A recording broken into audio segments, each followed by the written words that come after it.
Hi,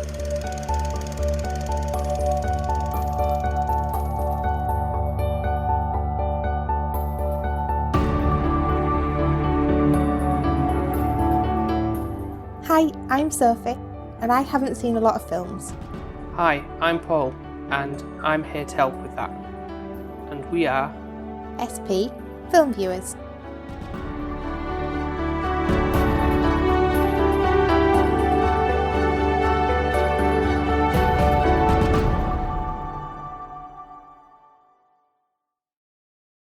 So this is a film I've seen maybe 2 or 3 times, and I've really tried to gel with it, but I'm maybe hoping you can open my eyes on this as to maybe convincing me otherwise, perhaps. I'm really intrigued in this one because you read it to me and I was a little bit like, oh, this actually sounds appealing. It's something I'd probably, if past Sophie hadn't met you, would probably pick out and put on. Yeah, I imagine so. But you've not seen this one before, have you? I've not seen this, no. I think it's got a little bit more indie niche to it. Yeah, definitely. Yeah, that's the quirkiness I remember when I saw it in the cinema was. It's kind of that vibe, and it was back in 2007, so I was kind of under the impression that it was going to be better than it was, type of thing. But I'm kind of hoping that because I've not seen it in such a long while, I've had a big gap between the last time I saw it, that my, obviously film tastes have grown, maybe come back to it.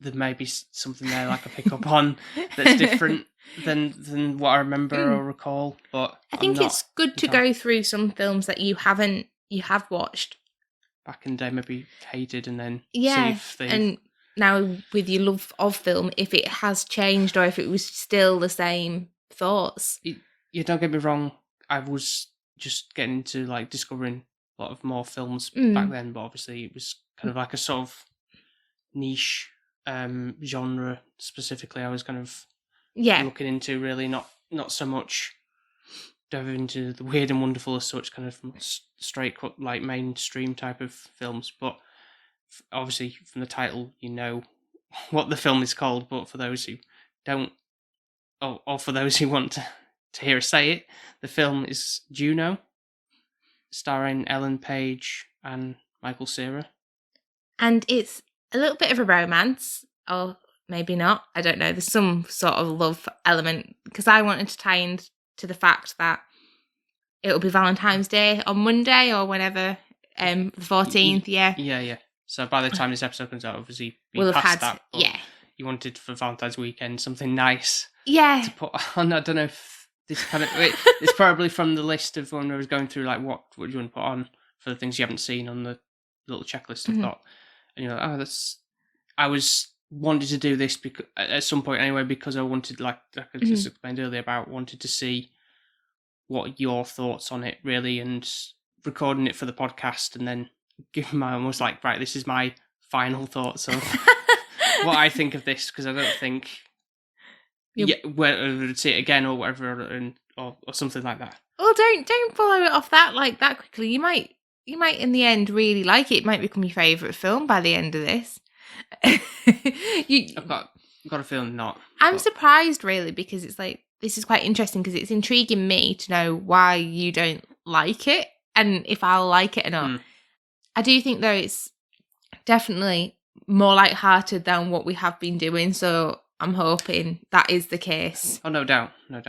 And it's going to be like an easy, nice watch. Maybe a bit predictable. It certainly won't be... It's not like silly comedy or anything like that. But it was, I think, around the times when... Do you remember... I was talking about silly comedies. I think, like, Knocked Up was... Never seen it. You've not seen that? Seth Rogen? No. It was too... I just looked at it and thought that looks too stupid. Yeah, that's definitely more on the stupid side. This is more like an indie kind of serious-ish issues going on with this, but it's a bit lighthearted. I used to love, I don't know if anybody's ever watched this, and I don't know why I used to love this as a 16-year-old, was, I can't believe I'm saying this, Teen Mum or something like that. It used to Teen Mom, yeah. So it's like these American teens that would like get knocked up at like 16 or 18 years old. And I just used to look at him and be like, I was 16 myself. What are you doing with your life type of thing? Yeah, and I was quite fat and a little bit like down in the dumps for myself. And that programme, do you know, it gave me a new lease of life when I watched it. I was like, well, at least I don't have a child at that age. Not slagging anyone off who has, I promise I'm not, because my mum was the same. And I think that's why I've been drilled in to me. I'm still going to be 30 this year and I don't have a child because of what my mum experienced being such a young mum. Yeah.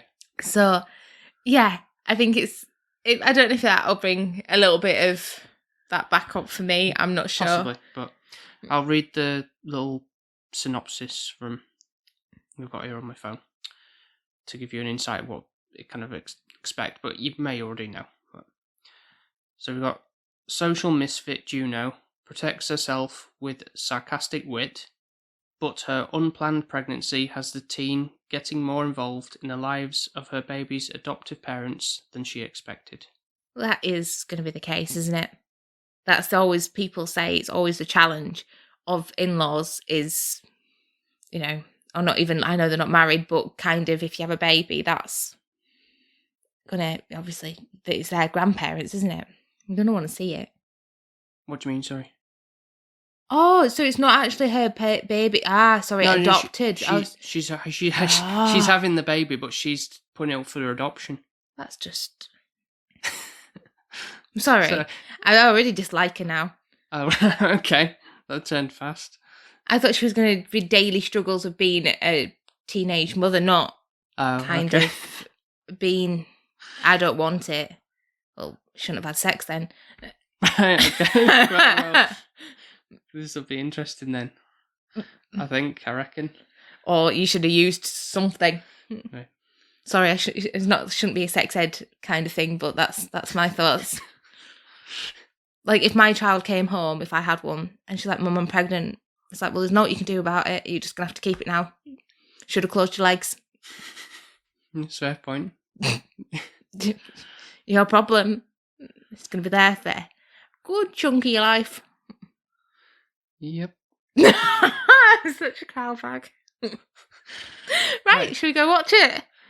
Yeah, I'm now definitely intrigued. Now you know, like, with that information in your head, going in, see if that's...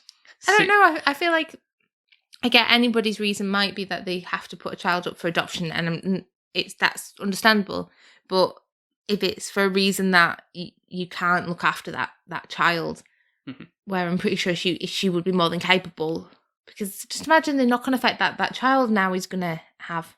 Well, it's just like any child that's put up for adoption, isn't it? So yeah, it's just horrible. I know, obviously, it's lovely if somebody isn't able to have a child. Yeah, but anyway, we will be back shortly. Happy Valentine's Day, Sophie. Yeah, so you will hear from us in a little while.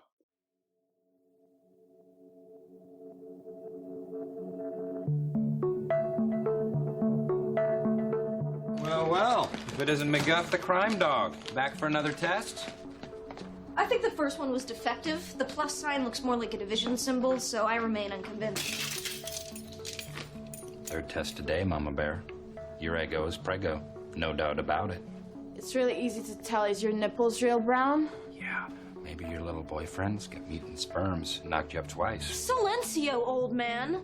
Look, I just drank my weight in Sunny D, and I gotta go pronto.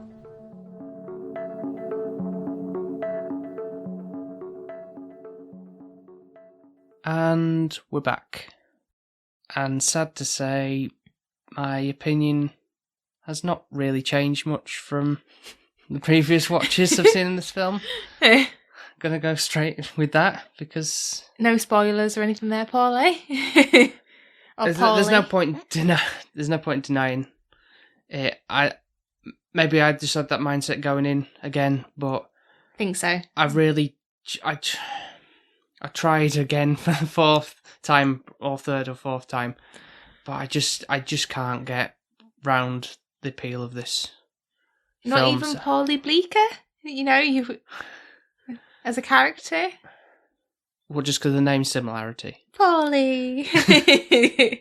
No, you just remind me of you a little bit.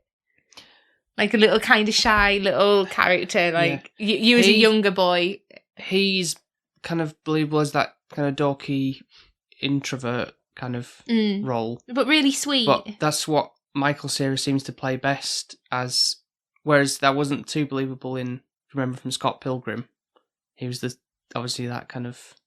he just didn't seem... He didn't work from the way he acts doesn't work the same way as it does for this kind of film, because he's in like high school and everything, and he works better with that kind of role within here, whereas the shy kind of wants to fit in with the crowd, but people pleaser really, isn't he? He didn't want to kind of say no or anything like that, and he's just quite sweet and humbling. I do really like him as a character, actually. Out of all of them, I'd say he's my favourite. That's positive I was to say about it, because he kind of fits that persona. Although when I've seen him in other films, like this is Michael Cera, anyway, like say Scott Pilgrim and stuff after the fact, it's hard to put him in anything else as a terms of like, because he always seems to come across as that kind of character, type of like reserved kind of. But it just reminds me of you. It's a you kind of character. Yeah. Whereas Juno, or Junebug, or whatever, who is now, which I only recently learned from doing a little research on this, was played by Ellen Page, and it now goes by Elliot Page. She's now trans. Oh, really? Now. I would have not thought that, but yeah, okay. That's interesting. So does she still act as... Oh, sorry, does he still act? I didn't go into that level. I was wondering, just to see if there is kind of opportunities.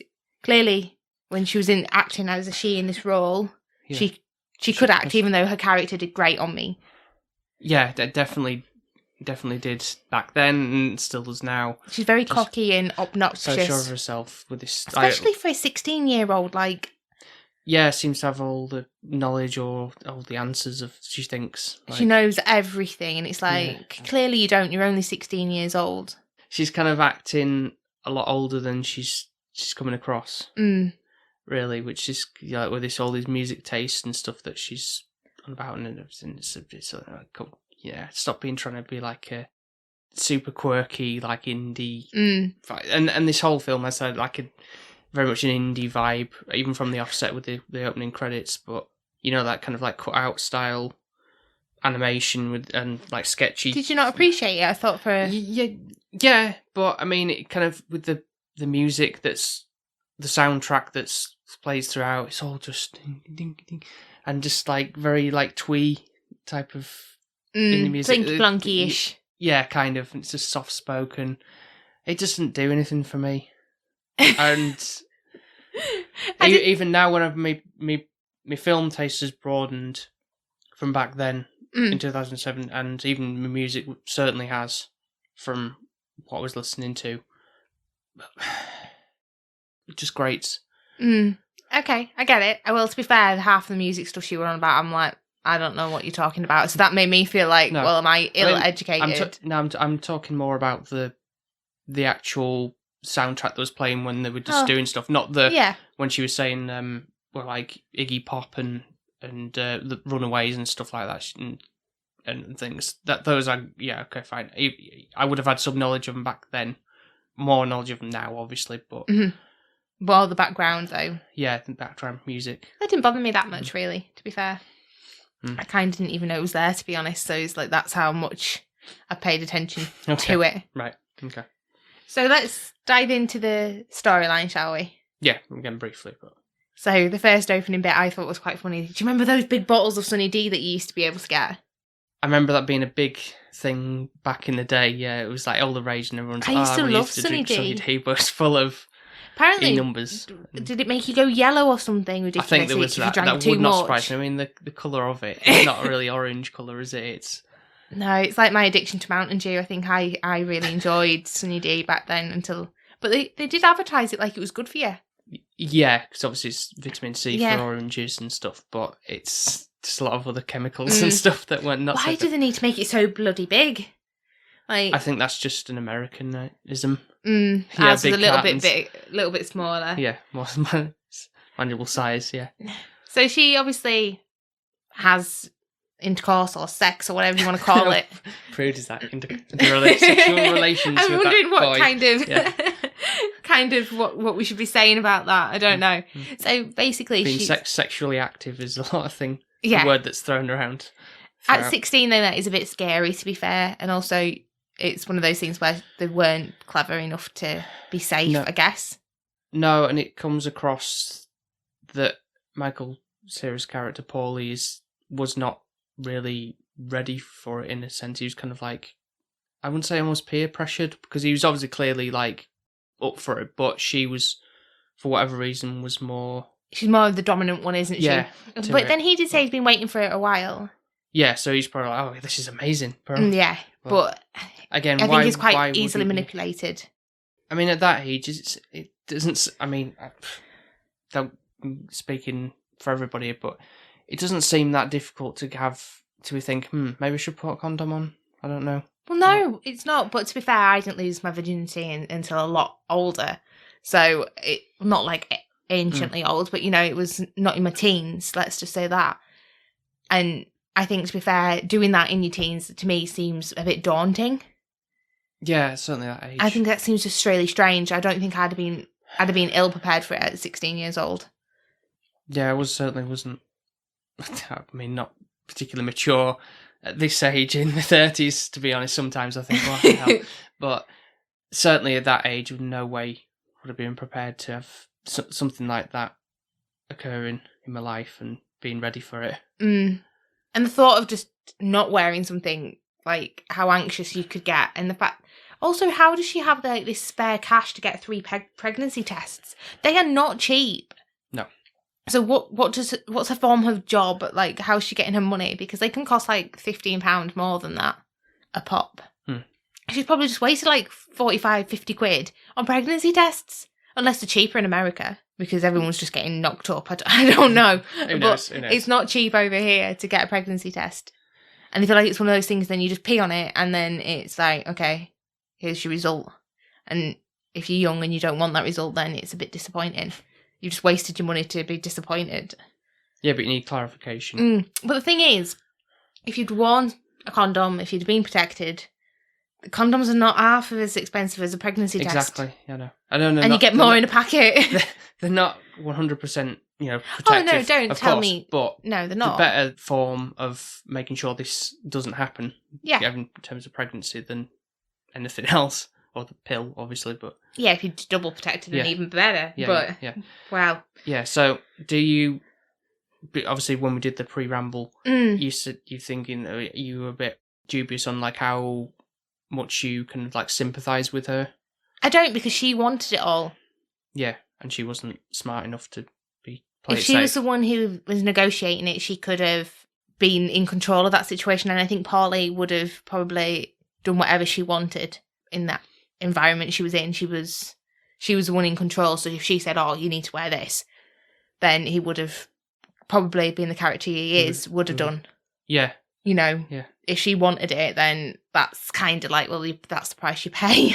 I don't know if you agree. I absolutely agree with that, because it doesn't take... I know, obviously, it's like, it's might make it less pleasurable, or it's like awkward, I've got to put it on and everything, all that kind of stuff. Yeah, I admit it's a ball ache, it ruins the mood a little, as opposed to like doing it in the moment. That's fine, but you do reap the repercussions potentially after the fact, and it's like, yeah, it might be good for the like however long it lasts, but then it's like you've got to then continue that for the rest of your life, that scenario. So yeah, and I feel like obviously she goes down 2 different routes, doesn't she? The abortion route, which I think, obviously coming up from a Christian background, I know I did a lot in school about abortions and such. And that was big no-no. Big no-no. There used to be like, I think probably still is a campaign where it's like a little footprint, like she said, at a certain point, this girl outside was protesting, saying it has fingernails, it has, a beating heart. It's living. So I think that kind of idea of an abortion, for me, personally, I would feel a lot of guilt with that. I think I would not be able to live with the repercussions after the fact. And I feel like it's a bit of a traumatic experience to go through. So I think she's doing better being pregnant and giving it up for adoption. I didn't know if it was going to pan out where the adoptees were going to be a bit psycho, constantly wanting to check what she's eating, being a bit anal about everything that she's doing. Yep. And I thought that's how the story was going to pan out, where she gets to a point where she gets so sick of him being like, oh no, you can't eat that. No, you can't be doing this. And that she kind of sacks it off. And she then becomes the mum. There's certain points where you can see. So you think it gives it a potential throughout the story, like turnaround points where it might go. It might go this way, it might go another way, or just kind of plays with your expectations. You think? And I think I'd have valued her a little bit more if she had kept it. I think she was in a stable environment with a mum and with a stepmom and dad to support her in that. Well, the way they react is kind of good in a sense, not like going off the rocker. There's no point. It's done, isn't it? Thing. And we have another appearance with Fletcher again. He's appearing in films recently. Again, he's always great in everything. Majority of the time, he's in his roles, and he's kind of like downplayed. Like he's kind of like fairly stern, but in a jokey way, and it's not like effing and jeffing or anything like that. He's a good dad role model. I feel he's there for his daughter. He's one of the good points of the film, but he's kind of like very much underplayed in terms of like his appearance throughout the film. It's more the stepmother, but I guess that's more because she's kind of filling the mother's shoes, and she's been there for Juno through the ultrascan. Yeah. I think she does an amazing job to say she's a stepmom. Yeah. I think normally there can be a bit of resistance. You're not my mum. There is a little bit of that later on in the film, but I think there's good reason behind that, which we'll get into. Yeah, shortly. But I think, to be fair, she does a lot for June. In the case of Juno, Junebug, whatever her name is. Yeah, she says, like, I sacrifice not having dogs because you're allergic to saliva or something. Yeah. She seems to really care, and she's taking her in as her own, which is nice. And I think, to be fair, that's why, out of everyone, the lead lady, I don't really appreciate. Like, just the character, I just don't really like her. I can't gel with her. And I think that's the bit that annoys me the most, because you've got such good solids around her. Like, the guy that she's got pregnant with, she does actually generally love him, and he really, really cares about her and wants her, whatever makes her happy, he will do. Yeah, because he's kind of like saying at times like, oh, should I be coming to the ultrascan or whatever? And she's like, nah, don't worry about it, kind of thing. It's like none of your concern almost. She really keeps him in the dark, and I think he wants to be a part of it, and he's wanting to be involved in... Despite his hesitancy when he's kind of like initially told about it and everything. And well, yeah, it's a shock, isn't it? Unless you're expecting to hear that news. Yeah. Especially at 16 years old. I still think even now, when I say it to you, you're going to do that face. Oh, yeah. It will be like the happy, but oh my God, what are we getting into? Yeah. But I feel like, unless you're obviously really planning for the pregnancy and stuff, every time is kind of like a bit, oh my God, this is a big moment in our lives type of thing. Everything's going to change and stuff. But if you're mostly in a good place, you in like your 30s or late 20s, whatever, and then it's more, I don't know if this is the right thing to say, but acceptable to be in a more ready state of being an adult as opposed to being like 18 or younger. Yeah, I do know my mum always says you're never prepared. Even if you think you're prepared, you can never save up for a baby. You're just never going to be. That's it. In a position unless to be like... you're already a millionaire, maybe. Yeah. Yeah. But even then, like, you probably want the bee's knees of everything. Yeah. So, and they cost the world, basically. Yeah. Well, they are your world, essentially, after. Yeah. I think that's the thing. You have to, your life kind of stops and you put them first. Above everything else, yeah. So we then encounter the adoptees. You've got the lady going from 30 going to 13 or whatever her name is. 30, isn't it 13 going on 30? I did like her in that role. In this one, I feel like she's a bit... I don't know if she's a bit of a me. If she's a bit OCD-ish and a bit like a control freak. I think I can see characters of her in me. Before you even kind of see her, you kind of get shots of this like perfect house.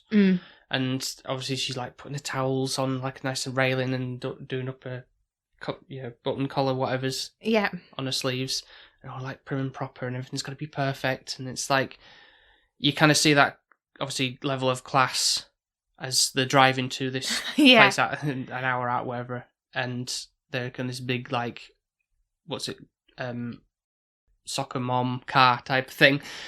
And then they come into this driveway and it's got this nice brand new car and this massive house and everything. And it's like, yeah, are these people going to be too, like, super pretentious? And she comes across as nice, but again, it's maybe a bit too, like, controlling. Everything's got to be a certain way. Yeah. Yeah.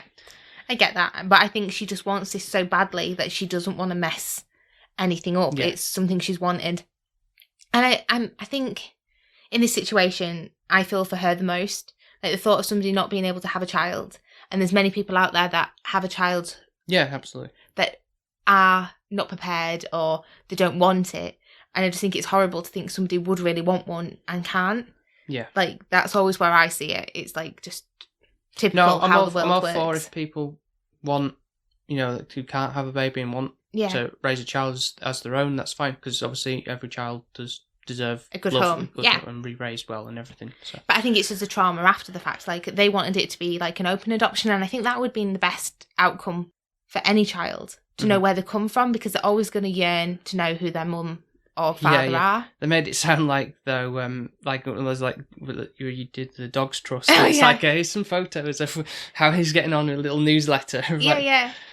And she doesn't want any of that. Like, the thought of that, like, I don't want any part of it at all. Mm-hmm.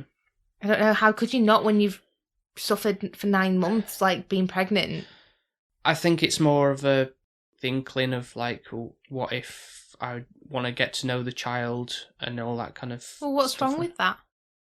There's nothing wrong with it. I think it's just for someone so young to be not mentally mature enough to deal with that. Really, even though Juno is kind of like trying to act more mentally mature in some aspects, but in some she's not, kind of thing. She's kind of like, yeah, whatever, man, type of. Yeah. What's as well, Wizard. This was getting on my nerves throughout this. I'm like, what is Wizard?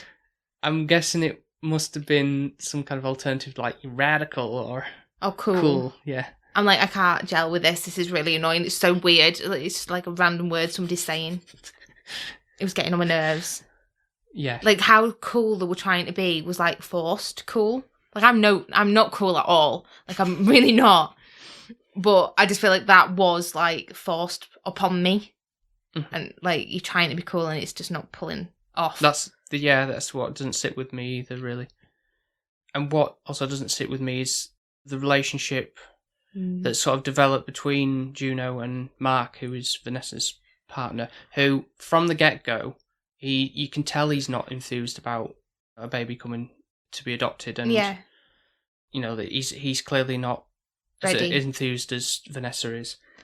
And then it kind of develops on from there as Juno's coming over to hang out, and initially obviously she's going upstairs to the bathroom, whatever. She's messing around with all the toiletries, perfume and stuff. Like, why would you even do that? This is someone's house. You don't just go and rummaging through stuff. I understand that she might have wanted to go up and have a look and see what it looked like up there, kind of getting a gist of the people. That's fine, but you don't need to squirt perfume on yourself and such, because everyone's going to smell that when you come downstairs and know you've done that. Yeah.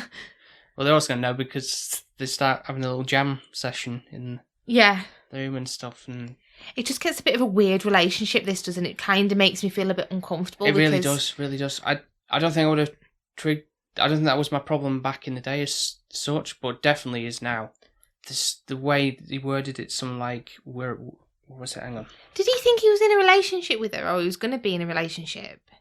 Like, it felt like it was going to turn that way, wasn't it? There was moments where it's like, because when she goes over one little instance later on in the film, it's like, oh, we are safe. It's like, it's like a dirty secret or something, like, you shouldn't be here. It's just really odd. But he's like old enough to be a dad, or a little bit old, yeah, definitely. It's wrong. And then it's like when they're dancing to like, oh, this is what song I danced to the prom. I was feeling so cringe at that point. I'm like, yeah, that was.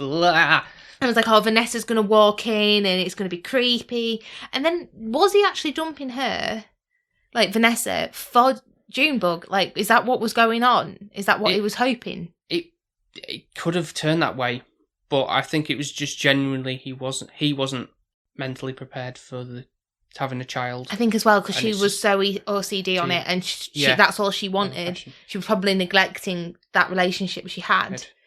Yeah. I mean, when they first meet in for the initial, like, going with the lawyer and everything, and he's kind of dressed all, like, a bit more proper, in not like a suit and tie, but he's kind of like a smart casual. Yeah. And then, obviously, rest of the time, he obviously works from home and stuff, like I do. And he's wearing, like, you know, like band T-shirts and Slops. flannel slop clothes and things like that. So it's almost like worlds apart, different from what Vanessa is like in terms of how she dresses and how she comes across. Mm. Whereas he seems really out of place and like he's like almost like a child. Yeah. A man-child living in this house, and he has his own room.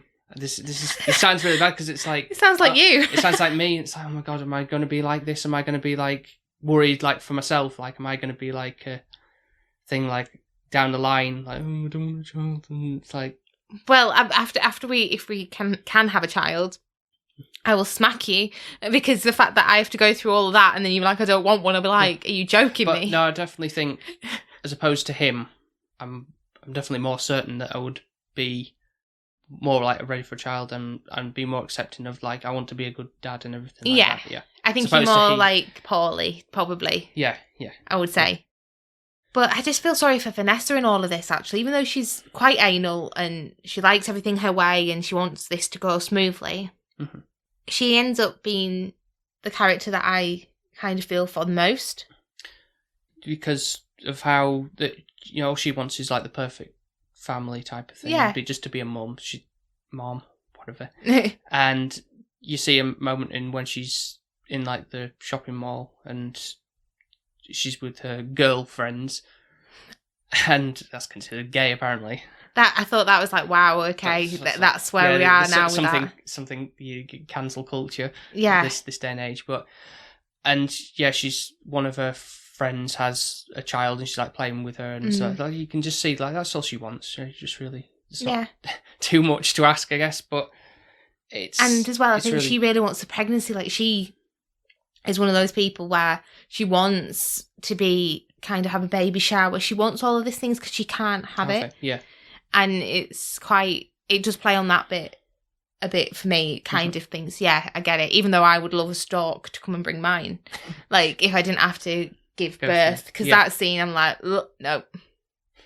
Yeah, it's not graphic or anything, but it's... Still, it's the thought of it coming out of you and it's bloody and it's like... yeah. No one says it's going to be a pleasant experience, that. But thanks, Paul, for that. But I think the reward at the end is worth it. Yeah, while you just stand there and have a cup of coffee... Don't get me started. But I think it kind of comes out okay in the end, even though he kind of does say is it Mark? Yes, it is Mark. Doesn't want to be with Vanessa. Kind of that all comes out and they have to get divorced, and she's like, where are you going to go? And yeah, it's like, what was it called? Collaborative divorce, which I've never heard the term of before, because he says it makes it easy because we don't have kids or something. So yeah, 100%. So if you want to get divorced beforehand, you've not got to say, oh, well, who wants full custody or anything like that, of a kid or anything like that. It's just more, it'll be the house and it'll be the goods in the house. Mm-hmm. It's items. One thing I kind of noted as well from, again, I wouldn't have had a clue about who Dario Argento was back in the day. Who, when it was one of the meetings when Juno goes round and it picks up like a videotape of this video nasties thing. Never seen it. What a surprise. No, I did look up. I thought, is this like? It looks like it's a fake movie because Wizard of Gore by somebody called Wizard. Get it? Wizard of Gore, directed by Herschel Gordon Lewis, which I've not heard of even today. But I've heard when she's like Dario Argento is, when she says Dario Argento is like the master of horror, or in terms of like scary stuff. So he puts this tape on, and I'm thinking, and she's like, wow, this is greater than Suspiria. I'm thinking, no, it isn't. It really isn't. You're just trying to be like a edgelord on that kind of thing. It obviously different opinions, but even as a horror fan, like that kind of like over the top gory bloodness doesn't do anything for me. It's more anything to do with it's a bit more spiritual or like subtle. Like, or is more my jam. But is it more like subtle frights, like you don't see it coming? Where yeah, you don't have to have like blood splurting Yeah. everywhere to make it. Oh, that has to be a horror film in that regard. And then obviously like when he's like, Mark's saying like Sonic Youth is a great band, and no, it really isn't. And it's all wasted on me. I'm sat there like, don't have a clue what you're on about. Don't know. But at least she comes to her senses when he's like, say, I'm going to divorce Vanessa, and she's like, oh, by the way, Sonic Youth sucks. It's just noise, and it's like, yeah, that's we can agree on that one at least. But it's just a bit all strange. This film is, isn't it? In what way? Just the whole relationships and such. It's like you've got some good, really solid actors that you know and they're well known and they play a good role, but then they're not the main lead. Yes. And you enjoy seeing them. Well, obviously there can't all be one person. No, but you enjoy this. You enjoy the side characters more than you do the main character. Yeah, I mean, I'm not a 16-year-old girl or anything, but I can't relate. I can't, and I wasn't. You are a female, so I don't know. I was never like. I wish I was. At 16, I was never that confident. Not even 18. I think it was like mid-20s where I kind of probably was at her level. Yes. Like, so I'm like, maybe I'm a mature bloomer. I don't know. But she seems to be thinking she knows everything at the age of 16 and nobody does. No. There's a couple of instances, like at the beginning of the film, where she's walking down the hallway and everyone's like just swarming, crowded around, and it's just not like bumping into her kind of thing and everything, but it's just really busy. And then there's like a shot, obviously, when she's much further along, and then it's like parting the seas almost. Everyone's like, oh, look at her type of thing. I mean, the high school things, they're not done in like a you fat bitch or anything like that. It's kind of not showing any nastiness in that regard, which is just everyone's fine. Staring at her. Yeah. But it must be alien to somebody to think, oh my God, you're pregnant at that age. Yeah. Probably. But also, she does really nice for Paulie. She doesn't tell anyone it's his. Some kid says a rumour that it's yours or anything, but there's nothing concrete like dropped in, and no guys like saying, hey, good job, man. Or no. And like I think he kind of gets off a lot lightly, so she does do that for him at least. Mm-hmm. Yeah, so what annoys me a little bit is about like the way she comes off, like, why is everyone staring at me? Like, it's like a inconvenience, the whole situation is for her. It's like, it's a bit of a joke. It's not endearing. You don't feel sorry for her, not one bit. No, I really don't. I think the only thing I do think is commendable is that she did put it up for adoption instead of an abortion. I'll give her that. But really, to be fair, I think she should have tried to look after it herself. She put herself in that situation. You think that would have made potentially a better story? Yeah. More interesting. More in depth, and to show what actually people, because like how she made it look like getting an adoption for a family, like and it's not. Drop a thing to the letterbox and like you can have my baby. Fill a form in and done. Yeah, it kind of not to say glorifies the situation, but it makes it seem like it's a lot more pleasant, like whimsical experience than it actually is. They don't show. Obviously purposely probably don't show a lot of like the more grievances, like the bad days. It's more the everyday kind of like slog of going through like her high school, days of, like just doing normal, like, getting annoyed with people or whatever, and not like, oh, I'm getting cramps and or like throwing up too much or anything like that kind of stuff. There's none of that. Maybe when you're younger it's easier. I don't know. No, I thought might not have as many complications possibly because your body's more healthy and no young. idea, I don't know. But yeah, it just seems a bit. I don't know. I think it'd been better if she'd looked after it herself. It's her responsibility. I know, obviously, great that Vanessa got in the end the baby on her own, but it was still bittersweet because it was like she didn't get the family she wanted. Yeah, where you kind of get that moment when Juno realizes that Mark wants to leave her, and it's like, well, no, I wanted to give it to her like the perfect family, because like most people in society today, there's obviously a lot of people are like get married and then they divorce. Yeah, and almost like from broken homes and stuff. Is very rare for people to stick together. Yeah, you're lucky though. Your parents have stuck together. Mine obviously have separated when I was about 13. So I don't know if you relate on that aspect in any way because of you've been through that. Well, I still think she's got a really good, solid dad figure. Yeah. So I think she's lucky in that Yeah. sense. Like, Whereas you got that with your mum more so than. yeah, Yeah. I think so. And I think that's the thing where you always, when you separate, you do lean more to one or the other. Yeah, you do. Yeah. Because one of them's going to be looking after you more predominantly. So. Yeah. So you're just going to build that relationship. I think sometimes it's actually, even though you think it's harder, it's sometimes better because you do get a better relationship with one of them. More so, I'd say. Whereas, like, I know with your parents, you've kind of got a relationship, but I don't know if it's as strong as like what a connection I've got with my mum because of what she's gone through. No, I get what you mean. Yeah. But I think it's lovely and that your parents are still together. Like, that's really rare. And I hope that we get to that point of where we're the rarity. Touch wood. Yeah. Don't have to touch wood. It's definite. No, just, I'm just saying. Unless you die. I'd hope that'd be the only reason why we wouldn't be together. Me too, yeah. Is there anything else we want to touch upon with this?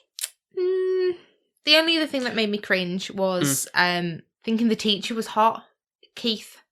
Oh yeah, her friend as well. Oh, that was sickening because he was like, he really wasn't good looking. Like, even me, as someone that might have been a similar-ish age or maybe 10 years gap difference, I didn't find him appealing whatsoever. So I didn't get that one. Yeah, she worked as like a good counterbalance for her, like supportive and everything. She didn't seem like her friend. Like, she would be her typical friend. She seemed more popular. And there's a point that was made up about when she was like, when Juno was like having an inner monologue about how the jocks like normally want the preppy girls and everything. They'd rather go for the cheerleaders and kind of looks over at her and stuff. But it's somewhat believable that she might hang around. She kind of doesn't seem to like, oh my god, or anything like that. But just fairly supportive and she was a good friend. And there wasn't any sort of I thought that even on the first watch, I couldn't remember with their relationship whether there was some moments of bickering or when she storm off or something. But she might have said something iffy to her or something. But no, it doesn't occur. One final thing, I guess, was the fact that Paulie is, when you see his bedroom and stuff, it's like how childlike it is. He's got like a car bed and it's so cute, posters and everything. It's adorable. It's like when I went to your bedroom the first time. I know you didn't have a car bed. No, but it was like this red and green Christmas wall. Yeah, it was. Yeah, it was so weird. It was such a dark hall of choices. And there was loads of dragons and dinosaurs everywhere. And posters were up. Yeah. It was like, I don't know how old you were then as well, but it was like kind of like a teenagey room. Yeah, I mean, before that, it had a load of obviously much younger stencils on the wall, like octopuses and fish for some reason. Mum did that when I was away at my grandparents' one time, and then she painted the room. Should have been dinosaurs. Bless her. Yeah. Okay, so I think we're ready to give it a score and start with you. I go first, don't I? Yeah. Okay. Yeah. I think for me personally, I would probably go back to it, so you don't have to worry. You don't have to watch it a fourth or a fifth time. So you're fine. Yeah. I'm not in love. Yeah. I've watched it and I think that's it. That's like the encounter. Yeah. Okay. I wish that was the case for me. I was just kind of like, when I was going back through, it's like, I must be missing something, but it just does not sit well with me. I don't think you're missing anything, really, to be fair. I don't really think the viewers, if you hadn't seen it, if you're intrigued, go see it, but it's not like a recommendation on my list to go see. Certainly not, for me, personally, it's not you must see this before you die type of thing. No. But it's a nice chunk. It's only an hour and a half. It's completely lighthearted compared to what we have been watching, so I'm grateful on that front. So I valued it a little bit more because it was just an easy breezy film. It kept you on your toes a little bit because you didn't know actually how it was going to pan out. And there was a lot of things that I didn't expect, like Mark to leave Vanessa. I didn't think that was going to happen. I don't know if that's a perk or not, though, to be fair. I would say Paulie Bleecker is adorable and such a lovable character. And you've got Whiplash Dad. Yeah. That's a good solid But she's a good actress, is Junebug, but she's just... I just don't think I really like her character. Mm-hmm. It's not that she's crap at acting. It's just she's got a really shitty character role to play. Yeah, I agree. Yeah. And she just annoys me sadly throughout it. So I think that's hard for me to gel really with her. I can't sympathise. I can't really feel any remorse or anything towards her. And she's just a bit cocky for my liking. Mm-hmm. So character-wise, I'd say that's the reason. I did think one thing I could pick out that was kind of camera... Use of cinematography. Yeah, so like kind of camera pleasing was the way that they, even though you saw him beforehand, so I don't know why they did it. Like with Paulie Bleecker, there was like quite close-up shots that they did of like his trousers, kind of showing you him before the final reveal of, oh, this is him. And then the same with Vanessa. Yeah. Kind of showing you what they might look like beforehand. So that was kind of clever in a unique way that I've not really seen as much of that in something, I guess, but I'm throwing it a bone. Yeah. I think the score would be just a 6. It just is what it is. It's not special. Mm-hmm. No. I don't know if I'm going to be really harsh on this. Is it going to be a 1? No, I'm not going to give it that low of a score. It's not. It's not. Okay. No. It's not. No Borat. It's not scraping the barrel. I mean, I gave that a 5, didn't I? So. What Borat? I gave it a 2, didn't I? You did. You gave Super Mario a 1. So. That's correct. Yeah. This is no level of that, so it's a little bit higher. No. But I can't be praising it and trying because I've tried and I've tried and tried it. Just and you've wasted in total 4.5 hours of your life. On this over the years, and it's like, this is it now. I will not. There's no point going back to it because nothing's going to change my mind. Imagine what you could have done with that 4.5 hours of your time. You could have played more Pokemon.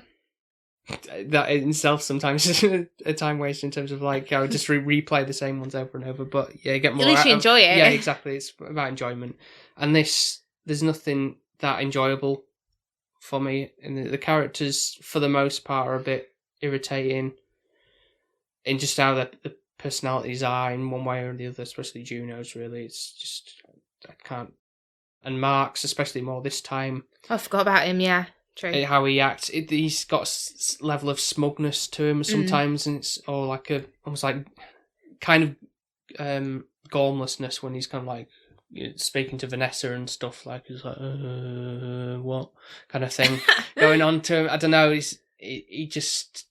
It irritates me, and especially how he kind of his relationship he kind of develops with Juno as well is a bit creepy, to say the least. J.K. Simmons' character, the dad, I want to see more of him, really. Yeah. He's a great actor in general, and his performances are normally pretty good. And the most believable one is Paulie in terms of his shy awkwardness self, but then that's almost the actual actor as well. He feels like that's the role he's born to play type of thing. Yeah. So can't take that away from the film, I suppose. And the soundtrack is just teeth grindingly twee. As I said before, it just does not do anything for me. So the score. What's the score? The score is going to be a 4. Okay. Out of 10. Wow, Sorry. we need to get a better movie next week, please. Yeah. So we're going to try go with like a classic one, and I'm hoping, generally the classic ones, the like by classic I mean like black and white time ones, or like really like back in the day. Yeah. Like 50s. Like Singing in the Rain. Or something along those lines. Yeah. Yay! So I'd like to think that that'd be a bit bigger success rate in scoring than. I hope so. I'll end on this. I would sooner rather watch Quaiden in like segments, analysing those, than I would be revisiting Juno again. So. Well, that's far fetched. That is. The first two, maybe just one of them. Yeah, at least there must be some lot more like in depth, like lore, or something I'm missing. Something more about it. Whereas this is just a little indie comedy that seemed to be a really big hit, and I don't really see why. So sorry, people, If this is one of your favourite films, I'm really sorry for the low score, but it's just how I feel. No, this is why we do it. Everyone's opinion is valued. Yep.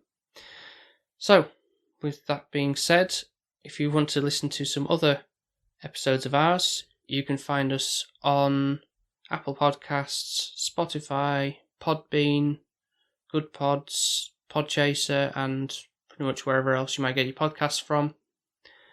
And if you would like to follow us on social media, you can find us on Instagram and Twitter under the handle SP_filmviewers. Yep, all the good stuff's on there, as Paul says. You can also, if you're feeling generous, we do have a Buy Me a Coffee page. I'm sure that's on our Linktree. Yes, thing. it is. Yep. Oh my god, I start to sound good. And you can be so kind to donate. Obviously, we do put a lot of effort into this. Well, I say we. What's the word that you'd say? I, me, Paul, do the majority of the legwork. Yes, he does. And if you're probably on Instagram or Twitter, you'll be probably talking to Paul and not me. So any little kind of reward and recognition will go to you. Reviews, obviously. Oh yeah, if you want to leave us a nice comment about how amazing I am, because I'm the star, aren't I, Paul? Then you can, or any other little comments or what we can watch, any other references or anything like that. Or reach out if you want to be on his podcast or if you want us to join on yours. We're all up for those things. Exactly. Yep. So thank you very much for listening, and we will speak to you next time. Speak to you next time. Wizard. No. Bye. Bye. Bye. Bye. Bye-bye.